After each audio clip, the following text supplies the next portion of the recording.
Miss Maricel Soriano. Ma'am, okay lang sa'yo? Magtatanong ako sa'yo. Ma'am, sa mga nag-viral na dokumento na nagdadamay sa pangalan mo, sa tingin mo ba may katotohanan ang mga nasabing dokumento? Mr. Chairman, I'd like to raise a point of order which I hope the chairman will consider and did not rule up. He is not testifying as to the truth of what the informant saw or said. Dapat po sumentro na po ang investigasyong ito. Sino yung bumunot dun sa folder na pinanggalingan ng dokumentong sinasabi ng chairman na authentic?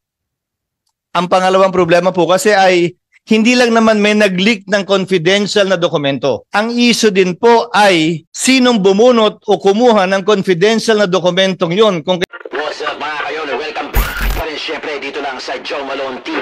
Tunay na balita, walang kinakampihan, sumasalamin sa katotohanan lamang. Thank you, Senator Jingo Estrada. You want to say something, Yes, sir. Morales? Yung pong sinasabi ni ni Honorable Senator Jinggoy Estrada na ako daw di umano yung sa palagay niya ay pinanggalingan. Well, that's his opinion. Sabi niya, sabi niya. Pero mali po 'yon. Kaya nga po ako sumulat sa sa Director General ng PIDEA para i-submit yung sarili ko sa isang formal investigation. Willing and able po ako na kumarap sa anumang investigasyon para patunayan na wala akong kinalaman diyan. Unang-una, Your Honor, ang PIDEA, katulad ng paglalabas po diyan, ito po downloaded po, pinadownload ko po doon sa kamag-anak ko. Ito pong appointment ni Director Emitario Pitong na disapprove ng Civil Service Commission. Well, I'm going to go to that. Apo, Your Honor. Ito po, yung ano po lang, yung inano ko lang po, Your Honor, yung paglilik ng dokumento. Pangalawa, meron po akong... Apo, Your Honor. Is that document classified? No, Your Honor, wala naman siyang security classification, Your Honor. Wala security classification. Ito po, letter niya doon sa Special Envoy ng Transnational Crime Overseer. Pirmado po ng isang Director General ng PIDEA na may pangalang Moro Virgilio Lasso. Ito po yun. Yung sinasabi po na paglilik ng mga dokumento mula doon sa PIDEA, mukhang hindi na po ordinaryo. Sapagkat, doon pa lang, doon sa pagkakaroon ng awayan, doon sa PIDEA, allegedly involved si Director Lasso at saka yung isang Attorney Delgado. Nagmula po yung pag-away na yan, pag-umpisa po yun, may mga naglabasan ng mga dokumento.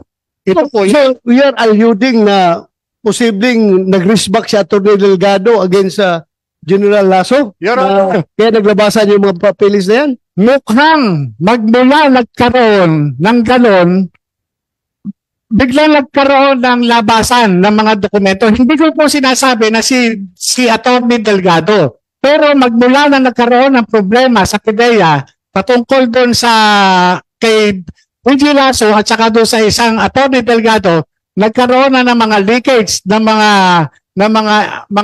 dokumento sa PIDEA.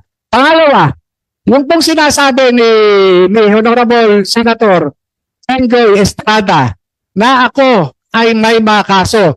Totoo po yun, may mga kinakaharap po akong kaso. Ito pong mga kaso na ito, hindi ko po ikinakaila. Hinaharap ko po ito sa korte. Hinaharap ko po yan. Lahat po yan, panay mga harassment case lamang po laban sa akin. Hindi po, como ako ay nakasuhan, ay ako po ay guilty na. Dapat, susundin po sana yung presumption of innocence na ginagaranti ng Constitution. Hindi naman como po yung tao nakasuhan na wala na siyang karapatan. Yun po sana, no? I understand. Thank you. So, babalikan kita mamaya. I will shift to Miss Maricel Soriano. Ma'am, okay lang sa'yo? Magtatanong ako sa'yo? Ha? Relax ka na? Okay? Sige. Ma'am, sa mga nag-viral na dokumento na nagdadamay sa pangalan mo, sa tingin mo ba may katotohanan ang mga nasabing dokumento? Sa tingin mo? Unang-una po, hindi ko alam yung tungkol sa mga dokumento. Nalaman ko na lang yan nung pinakita sa akin. Dahil hindi po ako nagbabasa ng Okay. mga ganyan. Wala po akong alam. Wala. Thank you po. Next question po, ma'am. May property ka ba sa Rockwell? Ikaw ba ang nagmamay-ari ng Unit 46-C Rizal Tower Building located at Rockwell, Barangay Poblacion, Makati City? Opo. Sa'yo yon, Opo. yung 46-C. Hanggang 2012 po. Nabenta ko na ho yun. Wala na ako doon. 2012. Anong month yun nabinta? Hindi ho ako sigurado sa month, pero yung year naalala ko. So, your pre-ops is 2012, Your Honor. 2012. Yes, sir. 2012. 2012. So, bininta mo na after 2012. Pinenta ko po siya nung 2012. Yun lang po ang naalala ko. Okay. But then you admit na you are the owner and at the same time the occupant of such unit, yung Unit 46, the C. Apo. 2012 bininta mo. Yes, Your Honor. And your pre-ops was 2012. 2012, Your Honor. 2012. March 11. Okay. Thank you.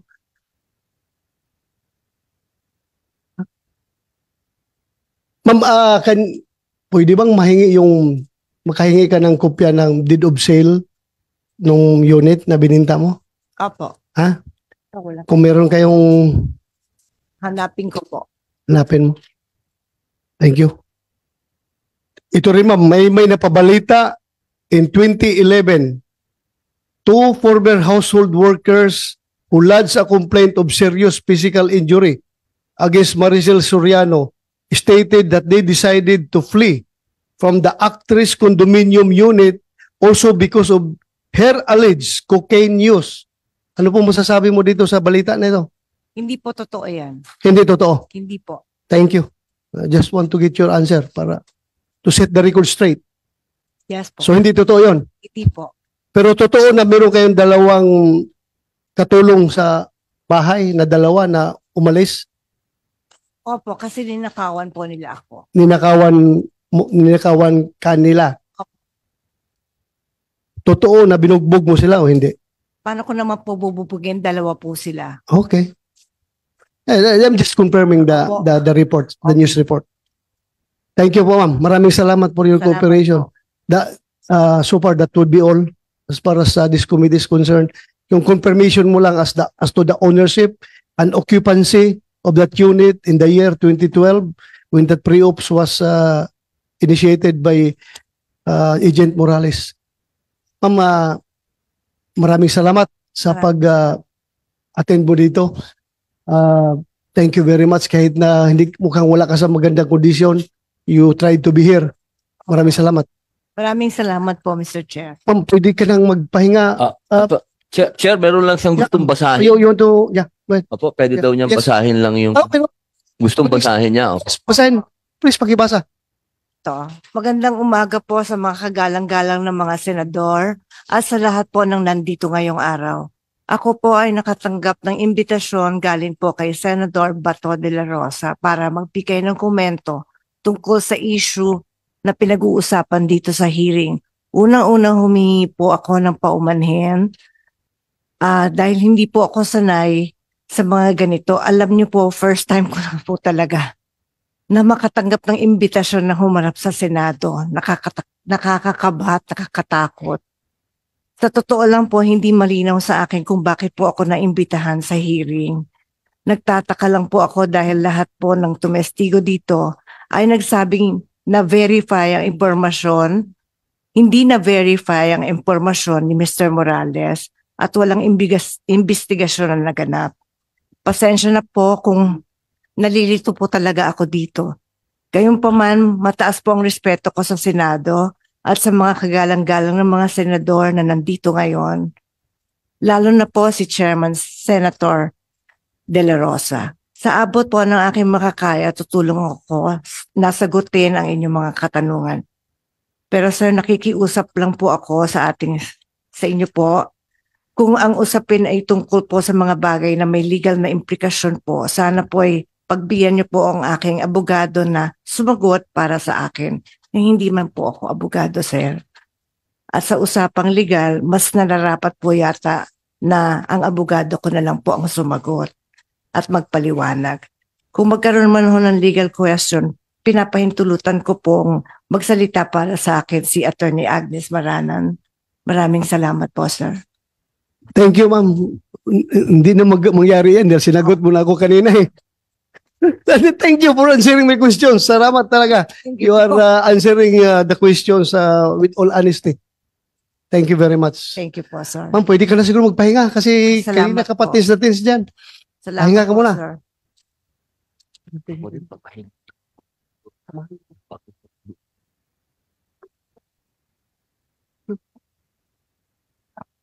Ma'am, thank you. Thank you, sir.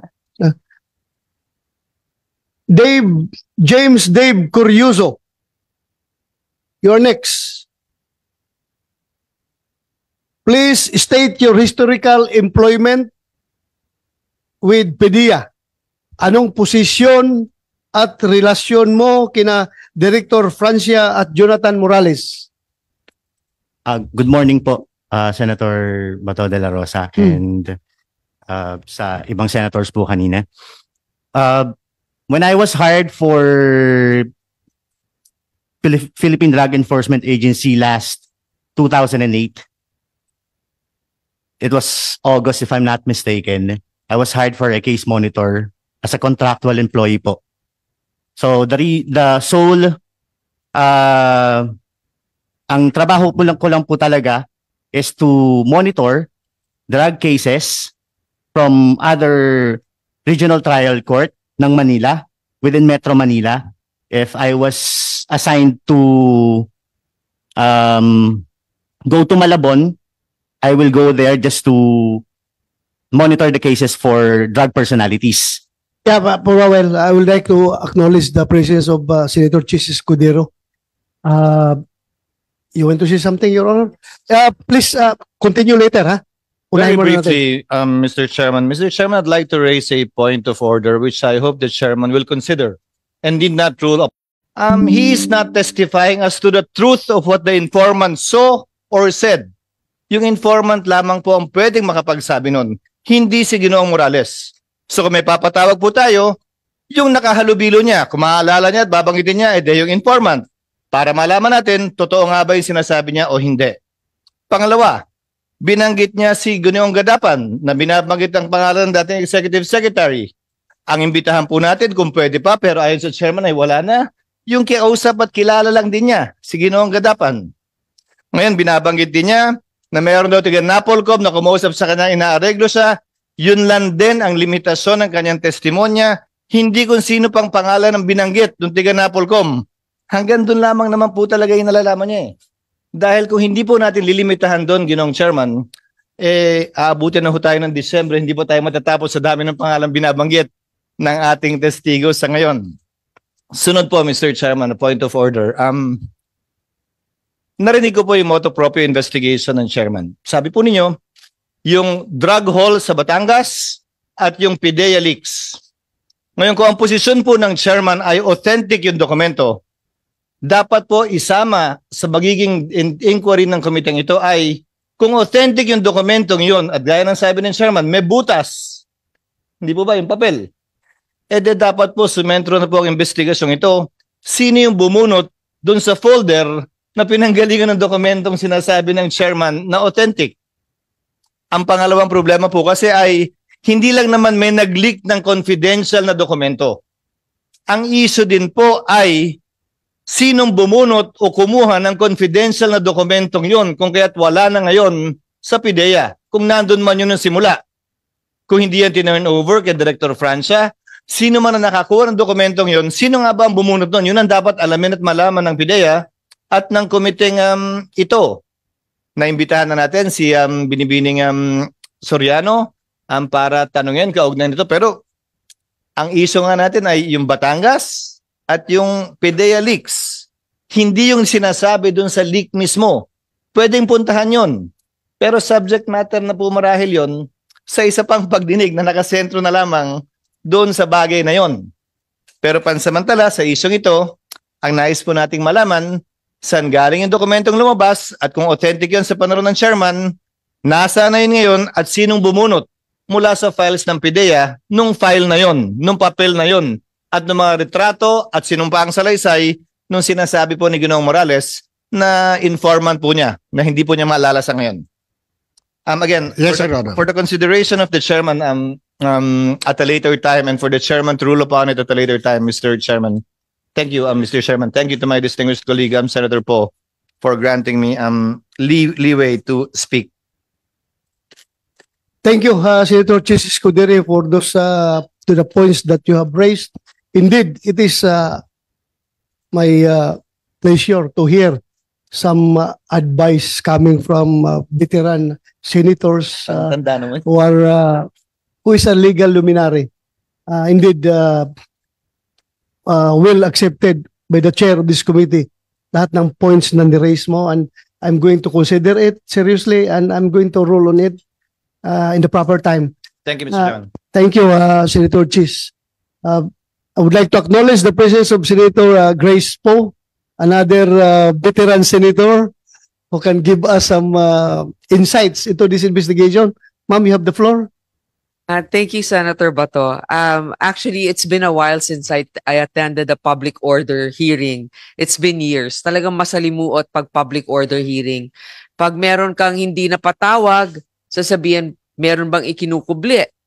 Pero ang totoo nun, kailangan din tayo nag-iingat kung saan galing ang ating mga impormasyon. Tama yung sinabi din ni Senator Chis. Actually, Ginoong Morales, sa tanggapan namin, hindi lang kay Senator Bato, maraming nagbigay ng babala sa amin tungkol sa inyong karakter. Mga patong-patong na kaso laban sa inyo. Ngayon, hindi naman natin sinasabi that it should jeopardize your testimony. I'm just telling you that we really have to go through with a fine-tooth comb the allegations that are being brought forth our committees. So, at the proper time, I would like to ask also, there are certain, kasi some cases against him natanggap din ninyo yata yung folder na sinubmit. Yes, this is pertaining to their house, Oo, housing, homeowners association, oo. that Hindi naman- estafa case and everything. oo. So, binigay ko na sa aking, Staff. Thank you for Stop. going through them. Actually, that's not naman the topic right now, no? So I don't want to bring it up anymore. Basta you have it already in your hands, Mr. Chair, Yes, Your Honor. because it also will it somewhat gives a background on our witness or our resource persons.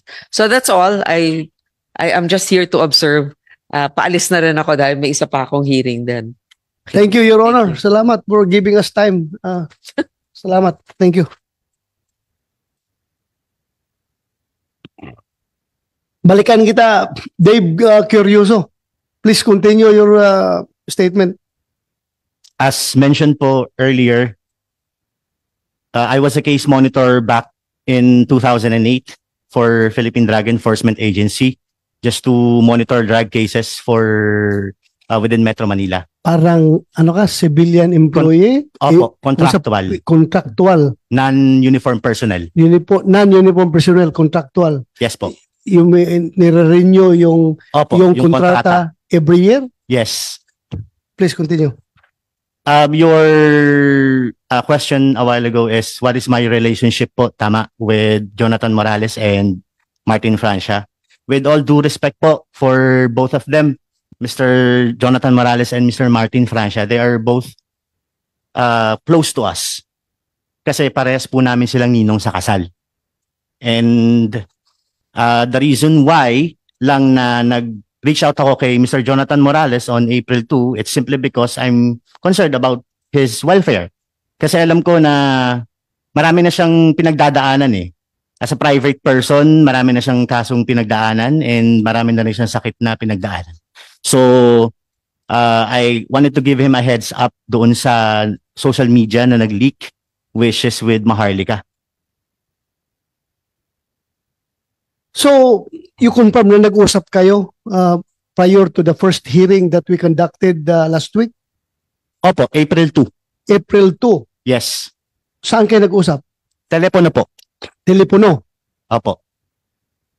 Totoo yung sinabi niya na kasama mo si Director Francia nung nag-usap kayo or naka-three-way communication kayo? Or Naka-speakerphone po. Ano? Naka-speakerphone po. Speakerphone, ikaw? Opo. Yung cellphone mo naka-speakerphone? Opo.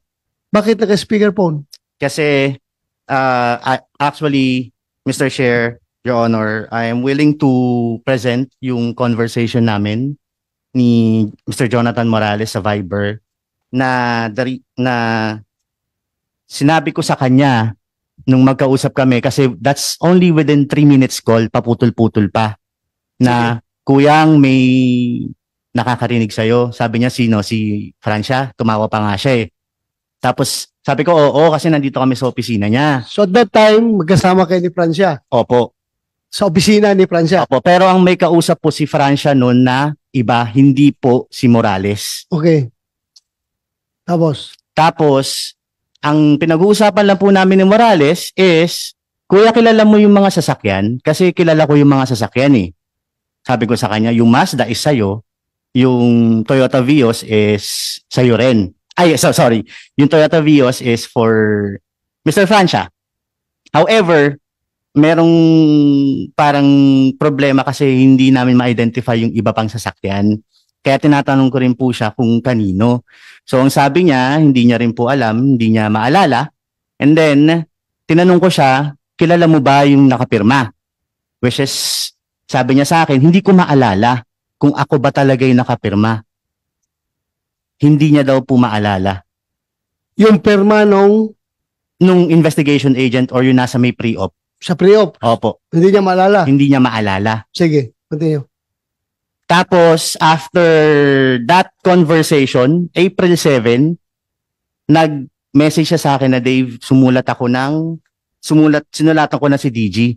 Sinabi ko sa kanya na wala akong kinalaman kung papaano napunta sa vlogger yung report na yon. So sabi ko sa kanya, bakit ka gumawa ng sulat, pinatawag ka ba? Sabi niya, ganun din at sa akin din papunta dahil sino ba yung investigation agent na nakapirma? Yun yung pagkakasabi niya. So meaning to say, April 2, hindi niya alam, pero afterwards, April 7, alam na niya na siya yung nakapirma.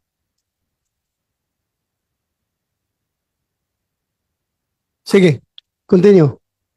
Tapos, Mr. Chair, sabi ko, na-send mo na. Tinanong ko siya, na-send mo na Na-send. yung sulat, Okay. which is the hard copy or the physical document. Sabi ko, baka mapasama, kuyang, hindi naman na daw pinansin ni DG, sabi ni Tata Abe, which is, prior to his statement, sinabi niya, dinideny daw ni DG. Ang sabi ko sa kanya, hindi na pinansin ni DG, sabi ni Tata Abe, which is, I'm talking to Maharlika. Not that particular document. Kasi, medyo magulo na yung nangyayari, sir. And then, tinanong ko siya kung nasend na niya.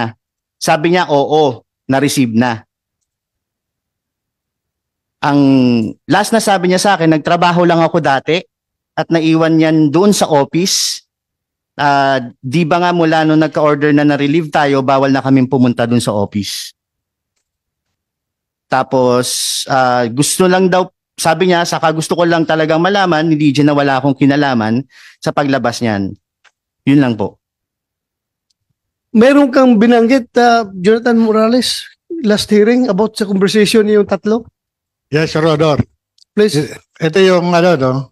Yung mga tanong ko, naka-speakerphone yun eh. Sumasagot si Director Francia. Ngayon, sabi nga niya, deny na lang natin para wala ng gulo. Para hindi na magulo. Ngayon po ako yan, Sino nagsabi? siya. Director Francia. Ngayon, Ikaw may hawak ng cellphone. Dali lang ha. Ikaw may hawak ng cellphone. Narinig mo sinabi ni Francia na i-deny natin yan? Hindi po. Kasi, Sigurado ka? Apo. Kasi Mr. Chair, iba po yung kausap ni Mr. Francia nun. Hindi po kami. Kaming dalawa lang talaga yung magkausap.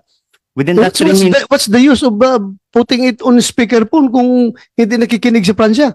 kasi po Mr. Chair, gusto lang po talaga namin malaman kung totoo ba talaga yung lumabas na dokumento. Kaya nga, yun nga ang tanong ko, bakit ka nag-speakerphone kung kayo lang pala dalaw nag-uusap, hindi pala nakikinig si Francia? Naririnig din naman po niya pero hindi po siya sumasagot. O, so narinig niya. Opo. Hindi siya sumasama sa usapan niyo? Hindi lang po siya sumasama sa usapan namin. How about yung sinabi ni Morales na nagsabi si Francia na i-deny lang natin? Into my recollection, Your Honor, yung sinabi niya na statement na i-deny na lang natin kasi director na ako, baka magkagulo lang, is a false statement po, Mr. Chair. Kasi it was taken out of context yung deny. Sige nga, anong context pala na alam mo? Kasi po, nung magkausap kami, nung naririnig niya siguro sa background is yung conversation with Martin Francia and the other person, sinasabi niya lang, i-deny ko yan kasi hindi naman kumbaga hindi nila nakita yung dokumento. You mean to say, iba ang sinabihan ni Francia na i-deny ko yan? Yung kausap niya sa cellphone? Na Kasi hindi naman po nila nakita yung dokumento, Mr. Chair. Kaya nga, i-deny niya. Pag Sinabi niya na i-deny niya kasi hindi niya nakita yung dokumento. I-deny niya kasi, ulitin mo nga, I-deny ko yan kasi hindi ko naman nakita yung dokumento na yan, sabi ni, Mr. Francia. sinong sinabihan niya? Yung asawa ko po. Asawa mo. Apo, kasama ko po nun sila nun eh. Bakit nas kasama ang asawa mo sa usapan niyo? Yung kanyang asawa, Okay? na i-deny ko yan kasi hindi ko alam yan eh. Hindi ko nalaman yan, hindi yan pinialam sa akin noon. Kaya Okay. ganun yung sabi ko, i-deny ko yan kasi wala akong kamalay-malay dyan. So Bakit that hindi was ko may- precisely your words. Opo. I swear, Pero- precisely your words. Ang kausap ko po ay ibang tao. Hindi Ibang po tao. siya. Ina-assume lang po ni Morales na siya yung kausap ko. Hindi naman po niya nakikita kung saan ako nakaharap, kung sa kanya ba o dito. Ina-assume niya na siya yung sinabihan ko. Okay. Paano mo inassume na ikaw ang sinabihan na i-deny? Your Honor, nung kausap ko si Dave Curioso, ang sabi niya, Kuya, andito kami sa office ni Tata Abe. Ito, naririnig ka niya. So, nagsalita ako sa kanya. Sumasagot naman siya. Ang sabi niya, pinay mo na lang yan para hindi na magulo. Yun po yung sinasabi niya. Kaya nga, nung nakarang hearing, sinasabi nga niya, may sinabihan siya pero hindi niya maalala kung sino. Alam mo, Your Honor, itong sinasabi ni Dave na yung pirma, hindi ko ma-recognize, nakatakip po yung pirma. At saka nung time na yun, kakain pa lang ako noon nung pinakita niya nung sinag po niya sa akin. Nung makita ko po yung video at saka yung dokumento, yung sinasabi niya, hindi nila nakikita. Samantala sa kanila galing yung dokumento pinakita sa akin. Sinend sa akin sa Viber. Kaya doon ko lang nakita. Kaya nung tinitignan ko, sabi ko, kanino to? Kasi may takip. May takip po yung pirma, hindi po talaga siya, pati mga pangalan. Kaya hindi ka sigurado kung Kaya hindi ako sigurado. At saka yung biglang tingin na yun, ngayon, nung masabi ko, parang ako ata yun Sabi ko pa nga sa kanila, yung pa nga ho yung, ako, naiintindihan ko yung posisyon nila ngayon kasi yung asawa niya, nandun pa. Kasama nila, nag-testify nung isang hearing. Kaya hindi ko rin sila masisisi kung saan man sila papanig. Kasi choice po nila yan. Hindi ko naman po sinabi pumanig sila sa akin. Ang inaano ko lang po dito ay yung pag-uusap, nagkaroon ng pag-uusap sa pagitan ni Director Francia at sa akin, sa pamagitan niya, yung dun mismo, dun sa yung cellphone na nilagay sa speakerphone. Kumbaga, kaya yung mga tanong ko, sinasagot naman doon sa kabila. Yung sinasabi niya, sinasagot ko naman. Oh, hindi kami nagkausap na direkta, pero merong conduit. May conduit, Your Honor. Ang talo ka lang ngayon dito dahil 2 against 1. Dahil Your Honor, nag-deny, ikaw ang nag-insist. Your Honor, Oh. yan yung, sir, hindi naman, kumbaga sa, ito sila na, yan yung buong agency, Your Honor. Hindi ko naman kinakailangan, pa man eh. Basta yun lang po yung sakop ng aking, personal na, knowledge eh. I'm not saying that you are lying. No, I'm not saying that you are lying. Sabi ko lang, kung preponderance of evidence ang pag-uusapan dito ngayon, talagang matatalo ka dahil dalawa sila nagdi-deny, ikaw isa ka lang na nag-insist. Totoo po yun, Your Honor. Totoo po yun. Yun lang, hindi kong sabihin nun, hindi, nasabi ko nagsinungaling ka. Opo. So, hindi totoong sinabi ni Morales na, ay ni Francia na i-deny natin yan. Hindi po. Hindi. Hindi po. Pero sinabi niya Pero sa ibang tao po. sa ibang tao, which is asawa mo, Opo. na i-deny niya dahil hindi niya alam yan. Opo. Okay, so yan ang narinig mo. Opo. You confirm, Mr. Francia. Yes, Your Honor. Ikaw, sinabi mo na ikaw ang sinabihan na i-deny natin yan. Yes, Your Honor. Kasi nga, kaya ako sumulat, pati kay DG, gawa ng ako yung nakapirma. Ako yung nakapirma, sila hindi nakapirma. Ako yung nakapirma doon sa dokumento. Sino maiipit dyan? Ako. Madali nilang itanggi. Hindi ko naman sila, hindi ko naman sila, Your Honor, mapipilit o anuman na, dahil choice nila yan eh. Dahil may iniingatan sila. Sa akin, nasa labas na ako, Your Honor. Nasa labas na ako. Sila nasa loob pa. Kaya, yun yung... Thank you for that. Attorney Vince Delgado.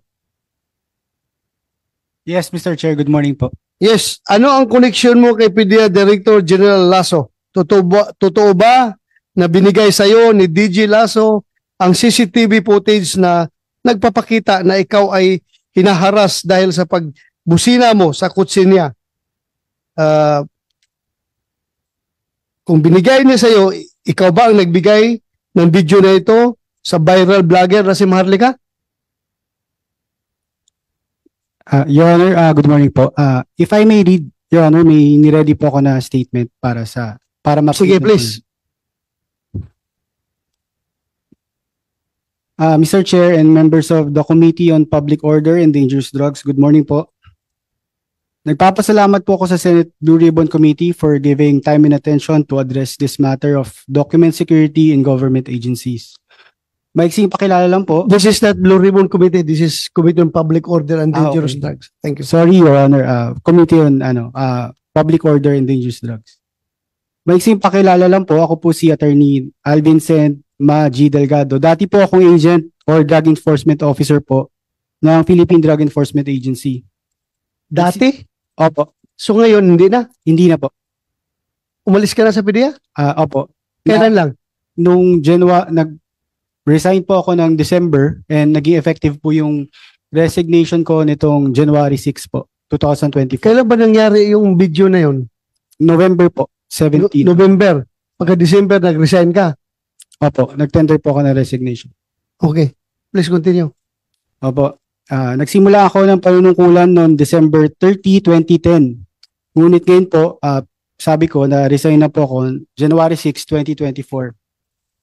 Ako po ay naimbitahan ni Honorable Chairman dahil sa statement or implied accusation ni DG Lasso that I most probably leaked a video to a certain vlogger, Maharlika. Ang CCTV footage po na iyon ay magpapakita ng mga pangyayari ng pagtamo ko ng verbal at physical assault mula kay DG Lasso. Bilang pagtugon po, kasama po sa invitation na magbigay po ako ng views and comments about dun po sa pangyayari. Ito po. Yung sa patungkol po doon sa statement, hindi ko po mahaba po yung sinabi ni DG Lasso, hindi ko na po babasahin na nasa ano naman po. Hindi ko po sinasabi na nagsisinungaling si DG Lasso. Pero hindi po totoo yung sinasabi niya. Hindi po ako nagbigay ng CCTV footage or video sa vlogger na si Maharlika. Ang nangyari po nun, nag-request po ako ng CCTV footage, pero para po ito sa administrative and criminal case na isasampa ko po sa kanya. Laban kay DG Lasso. Ang ginawa, Which was granted by DJ Lasso. opo. Binigay sa'yo. Binigay niya po. Thank you. Opo. Ang ginawa ko po sa video ay sinabit ko po to bilang pati ng proof ko or evidence sa ombudsman po. Pero ito po, bago po maibigay sa akin ng kopya ng video or CCTV footage, ikinalat na po ng administrasyon ni DG Lasso yung video sa mga group chats. Meron po akong pruweba, pwede ko rin po i-submit po sa committee. At saka meron pong isang pagkakataon na si DG Lasso, nag-speech pa siya sa isang regional office po sa La Union, sa PIDEA Regional Office 1. Binanggit niya na ikwento niya po yung pangyayari sa amin. Tapos ang ginawa niya po is, base sa kwento niya, kumbaga he played the victim. Sabi niya na porket daw naka-Innova lang siya, kaya ko raw siya binusinahan. Ganun po yung kwento niya. Tapos po, nabanggit niya na, di ba napanood niyo naman yung video? So sa pangyayari po na yun, alam niya na na-leak na po yung video na yun. Yung CCTV footage po. Tsaka isa pa po, kung gusto ko pong ikalat yung video na yun, marami pong nag-reach, hindi naman po marami, may nag-reach out po sa akin from ABS, GMA, at saka ang pagkakaalam ko po na nawagan pa po si Miss Maharlika na magpa-interview, pero hindi ko po yung pinaunlakan. Ang ginawa ko lang po is, nag-file lang po ako sa proper venue ng kaso laban sa kanya. Kasi po, bilang... Paano ka na-reach out ni Maharlika? Sa ano po, yung mga videos po na pinapost niya, nakita ko po na sinasabi niya, Attorney Delgado, ganyan, gusto niya po akong interviewin, pero hindi ko po na paunlakan. Hindi naman po dahil against po ako sa kanya, pero dahil lang yung mas tamang venue po is i-file ko yung kaso na yun sa tamang opisina po, tamang ahensya ng gobyerno po. Yun. Correct. Abogado ka, di ba? Opo. Yun nga to do. Continue. Tapos po, isingit ko na lang po, medyo hindi na relevant. Yung gawain po, yung pagkakalat po kasi ng video na yun, sa kanila po yun ang galing. Yun po yung sa administrasyon ni DG Lasso po. When you say kanila, sa administrasyon po ni DG Lasso. Bali po, meron po akong pruweba, katulad ng sabi ko kanina, isasubmit ko po sa committee, na yung gawain nila, mahilig po kasi sila magkalat sa groups para character assassination, ganyan. Meron pa nga po akong natanggap na paninira sa akin, propaganda po nila. Hindi ko na po babasahin kasi medyo mahaba, tsaka may mga mali-maling spell, pero malinaw po na galing po yun sa kanila, sa director po. Yun po. thank you. So, malinaw na hindi ikaw ang nagkalat ng video. Hindi po. Hindi ikaw ang nagbigay kay Maharlika. Hindi po, sir. Most likely, nakuha ni Maharlika yon from the internet. Kasi nagkalat naman kaya yan. Opo. Ako hindi ko pa nakita yung video niyan eh, pero nagkalat na. Opo. Okay.